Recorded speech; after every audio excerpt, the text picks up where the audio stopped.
అన్న మీ పేరు? నా పేరు పెద్దిపోగు కోటేశ్వరరావు. ఆంధ్రప్రదేశ్ లేబర్ బోర్డు నెంబర్గా నా కష్టాన్ని గుర్తించి జగన్ నన్ను ఇచ్చారు.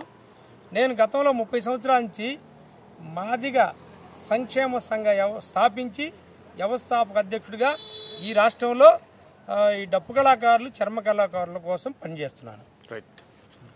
మొన్న ఒక సభలో చంద్రబాబు నాయుడు గారు పవన్ కళ్యాణ్ గారిపై పైసాకు కూడా పనికిరాడు నెత్తి మీద పెడతా అని చెప్పారు. దీన్ని ఎలా చూస్తారు మరి? అంటే వాళ్ళే కుమ్మలాటల్లో ఉన్నారు. మరి దీన్ని ఇంకా మీకు ప్లస్ పాయింట్ అయ్యే అవకాశాలు ఉన్నాయంటారా? మరి ఇప్పుడు ఆడ పవన్ కళ్యాణ్కి తెలుగుదేశం వాళ్ళని ఇన్ఛార్జిగా పెట్టాడు చంద్రబాబు నాయుడు, సుజనా చౌదరి వీళ్ళందరూ కలిసి. వాళ్ళని తెలుగుదేశం తరపున పవన్ కళ్యాణ్ నియోజకవర్గం పిఠాపురంలో ఎందుకు పెట్టారంటే పవన్ కళ్యాణ్ని గెలిపించినట్టే వాళ్ళు పనిచేస్తారు. వాళ్ళు ఒక కోణంలో పవన్ కళ్యాణ్ని ఓడించాలనే తెలుగుదేశం కార్యకర్తలు వాళ్ళు ఎవరెవరో ఉన్నారు. వాళ్ళు ఆ పిఠాపురంలో పవన్ కళ్యాణ్ని ఓడించి అతని బలం కూడా తెలుగుదేశం వాళ్ళు పొందుకొని అతన్ని మళ్ళీ ఎప్పుడల్లే చంద్రబాబు నాయుడు అని భజన చేసే విధంగా పవన్ కళ్యాణ్ని వాళ్ళు బస్టు పట్టించడానికి మా వైసీపీ వాళ్ళు ఏమీ దానికి బాధ్యత కాదు. తెలుగుదేశం వాళ్ళే అతన్ని ఓడించటానికి అతన్ని కంకణం కట్టుకొని ఇండైరెక్ట్గా పిచ్చోడికి తెలవక ఆ రకంగా చంద్రబాబు నాయుడు అని భుజాన్ని ఎత్తుకున్నాడు. కానీ ఆ చంద్రబాబు నాయుడు, లోకేష్, సుజనా చౌదరి వీళ్ళు కలిసి పవన్ కళ్యాణ్ని ఓడించడానికి సిద్ధంగా ఉన్నారు. మొన్న నామినేషన్ అప్పుడు కూడా పవన్ కళ్యాణ్ గారు 164 కోట్ల ఆస్తాన్ని చూపించడం జరిగింది. దీన్ని ఎలా చూస్తారు? అంతే ఉంటుందంటారా ఆయన కాస్త అఫిడవిట్లో? అఫిడవిట్లో అంతే ఎందుకైతే వాళ్ళు రకరకాలుగా తప్పుదో పట్టించే ఒక కోణాలు. పవన్ కళ్యాణ్ని తెలుగుదేశం వాళ్ళు తప్పుదో పట్టించే కోణాలు తప్పితే అదేమి కాదు. తప్పుదో పట్టించడానికి ఇది. అంటే సుమారు ఎంత ఉండొచ్చు అనుకుంటారు పవన్ కళ్యాణ్ ఆస్తి? పవన్ కళ్యాణ్ ఆస్తి ఆయనకేమయ్యా, ఆయన బాగా ఆస్తిపరుడే. ఆయనకి ఆస్తులుండి సినిమాలు తీస్తాడు. ఆ సినిమాల్లో వచ్చే ఆదాయాలుండి ఏదో ఈ పార్టీ ప్యాకేజీలు ఇవన్నీ చాలా రకరకాల ఆస్తులు ఆయనకుండి ఆయనలో ఈ రాష్ట్రంలో నాయకుల్లో ఆస్తిపరుడికి ఏం తక్కువ కాదు. ఆయన ఆస్తిపరుడే, మంచి ఆస్తిపరుడు ఆయన కూడా. ఆయనకేం ఆస్తులు లేకుండా ప్యాకేజీలు ఉండి ఇంకొకటి ఆయన జనసేనాన్ని పెట్టే ప్యాకేజీలు వస్తున్నాయి, పార్టీకి అన్నీ ఉన్నాయి. ఆయన పెద్ద ఆస్తిపరుడే. అది జగన్మోహన్ రెడ్డి గారు గెలిస్తే ఎన్ని సీట్లతో అధికారంలోకి వస్తారు అనుకుంటున్నారు? నేనిప్పుడు ఈ రాష్ట్రమంతా నేను గత 30 సంవత్సరాల నుంచి నా అనుభవంతో ఈ డప్పు కళాకారులకి చర్మ కళాకారులు ఈ 2,50,000 కుటుంబాలు ఉండి 2,50,000 కుటుంబాలు ఇంటూ 7,50,000 ఓటర్ ఉన్నారు నాకు. నేను ఈ 30 ఏళ్ళ సర్వీస్లో నేను రాష్ట్రమంతా తిరుగుతున్నాను. నేను రాష్ట్రమంతా తిరుగుతున్నాను కాబట్టి నా అనుభవంతో చెప్తున్నాను. మాకు వైసీపీకి మా జగన్మోహన్ రెడ్డి గారు పెట్టిన క్యాండిడేట్లందరూ మా వైసీపీకి జగన్మోహన్ రెడ్డి గారు మళ్ళీ మాకు ముఖ్యమంత్రిగా మా పేదరికం నిర్మూలించడానికి 160 సీట్లకి ఏమీ తగ్గవని నేను ఈ రాష్ట్రం అంతా తిరుగుతున్న అనుభవంతో చెప్తున్నా. చంద్రబాబు నాయుడు గారు కుప్పంలో గెలుస్తారంటారా? చంద్రబాబు నాయుడు గారు గెలవడు, పవన్ కళ్యాణ్ గెలవడు, లోకేష్ గెలవడు.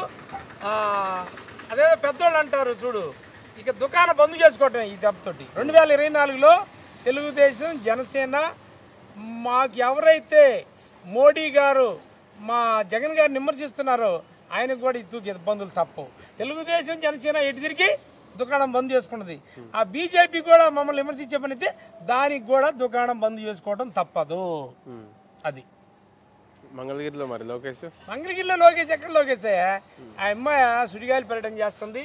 లోకేష్ని ఓడిపోతాడు అంతే. మంగళగిరిలో లోకేష్ ఓడిపోతాడు, కుప్పంలో చంద్రబాబు నాయుడు ఓడిపోతారు, పిఠాపురంలో పవన్ కళ్యాణ్ ఓడిపోతారు. ఇక దుకాణం బంద్ చేస్తారు. పవన్ కళ్యాణ్ పై ఒక ట్రాన్స్జెండర్ తమన్నా సింహాద్రి అని పోటీ చేస్తుంది తెలుసా? ఎందుకంటే దాని మీద ఎలా స్పందిస్తారు మీరు?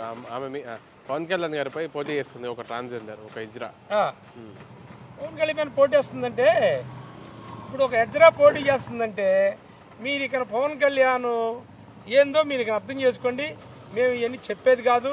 పైన దేవుడు ఉన్నాడు, కింద మాకు వైసీపీకి ప్రజలు ఉన్నారు. మా జగనన్న కండగా మా జగనన్నే గెలుస్తాడు. అది ఇంకో విషయం ఏంటంటే, ఈరోజు నాకు సజ్జల రామకృష్ణారెడ్డి గారు రాష్ట్రమంతా ఈ చర్మ కళాకారులకి, డప్పు కళాకారులకి నిన్న ఒక పాంప్లెట్ ఓపెన్ చేయించాము ఆయన చేత.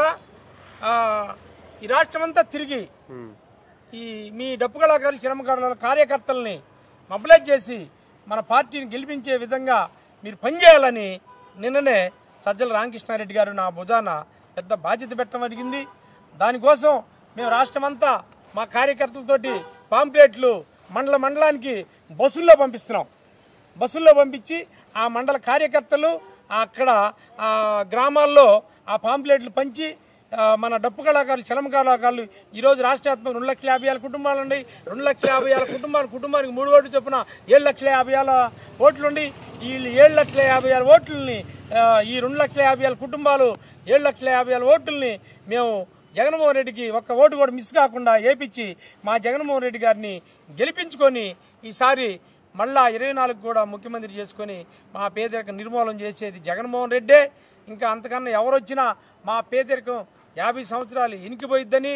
అదేవిధంగా బాపట్ల పార్లమెంటు సభ్యుడు మన నందిగాం సురేష్ 7 నియోజకవర్గాల్లో ఆ 7 నియోజకవర్గాల ఎమ్మెల్యేలని, ఆ 7 నియోజకవర్గాల్లో ఓటు బాపట్ల పార్లమెంటు సభ్యుడు సురేష్ని 7 నియోజకవర్గాల్లో ఎమ్మెల్యేలని, అదేవిధంగా రాష్ట్ర వ్యాప్తంగా మా 175 నియోజకవర్గాల్లో మా 25 మంది ఎంపీలని, 175 ఎమ్మెల్యేలని సాలిడ్గా మా డప్పు కళాకారులు, చర్మకారులు 7,50,000 ఓటర్లు సాలిడ్గా ఈ రాష్ట్రంలో పడాలని ఈ సందర్భంగా నేను రాష్ట్ర వ్యాప్తంగా సజ్జల గారు నా మీద ఉంచిన బాధ్యత ప్రకారం సజ్జల గారు, వై సుబ్బారెడ్డి గారు, విసాయిరెడ్డి గారు, మా సజ్జల రామకృష్ణారెడ్డి గారు వీరంతా నా మీద బాధ్యత ఇచ్చారు. కాబట్టి నా మీద బాధ్యతని నేను విశ్వాసంగా నేను కష్టపడి చేస్తానని, నా నమ్మకం ముమ్ము కాకుండా జగన్మోహన్ రెడ్డి గారి గెలుపు కోసం నేను 2024లో జగన్మోహన్ రెడ్డి గారికి గెలవటానికి నేను కష్టపడి పనిచేస్తానని నా వంతు నేను ఈ మీడియా సందర్భంగా తెలియజేసుకొని థ్యాంక్ యూ.